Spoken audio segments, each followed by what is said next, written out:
അഹമ്മദാബാദിലെ വിമാന ദുരന്തത്തിന്റെ ഞെട്ടലിൽ നിന്ന് നമ്മളിപ്പോഴും മുക്തരായിട്ടില്ല. വിദേശത്തുണ്ടായ ദുരന്തങ്ങളിൽ ഏറ്റവും കൂടുതൽ മലയാളികൾ മരിച്ചത് കനിഷ്ക വിമാന ദുരന്തത്തിലാണ്. കാനഡയിൽ നിന്ന് മുംബൈയിലേക്ക് പറന്നുയർന്ന വിമാനം തീഗോളമായി പതിച്ച് 29 മലയാളികൾ ഉൾപ്പെടെ 329 പേരുടെ ജീവനാണ് അന്ന് പൊലിഞ്ഞത്. ഖലിസ്ഥാൻ ഭീകരരുടെ കൂട്ടക്കുരുതിയുടെ നടുക്കുന്ന ഓർമ്മകളുടെ 40ാം വാർഷികമാണ് ഇന്ന്.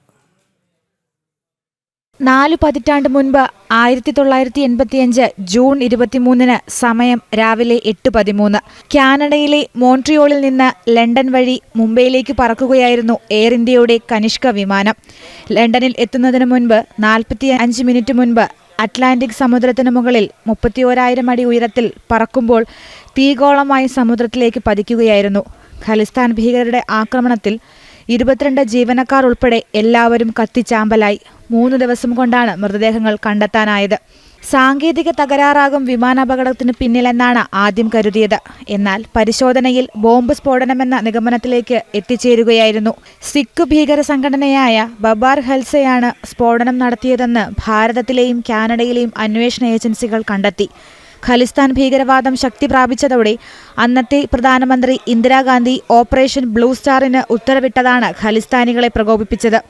ഓപ്പറേഷന്റെ ഭാഗമായി ഖലിസ്ഥാൻ ഭീകരൻ ജർണയിൽ സിംഗ് ഭന്ദ്രൻവാലയും അനുയായികളെയും അമൃത്സറിലെ സുവർണ ക്ഷേത്രത്തിൽ കടന്നുകയറി വധിച്ചു.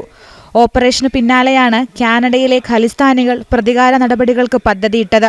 കാനഡ പോലീസും സുരക്ഷാ ഏജൻസികൾക്കുമുണ്ടായ ഗുരുതരമായ വീഴ്ചകളാണ് സ്ഫോടനത്തിന് വഴിതെളിച്ചതെന്ന് കാനഡ പിന്നീട് പുറത്തുവിട്ട അന്വേഷണ റിപ്പോർട്ടിൽ പറയുന്നുണ്ടെങ്കിലും സംഭവത്തെ ദേശീയ ദുരന്തമായി പ്രഖ്യാപിക്കാൻ കനേഡിയൻ സർക്കാരിന് 20 വർഷം വേണ്ടിവന്നു.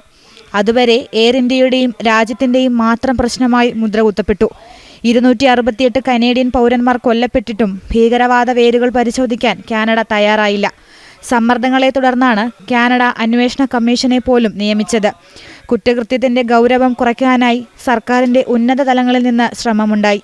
ഇന്ത്യ നിയമിച്ച ജസ്റ്റിസ് കൃപാൽ കമ്മീഷനുമായി സഹകരിച്ചതുമില്ല.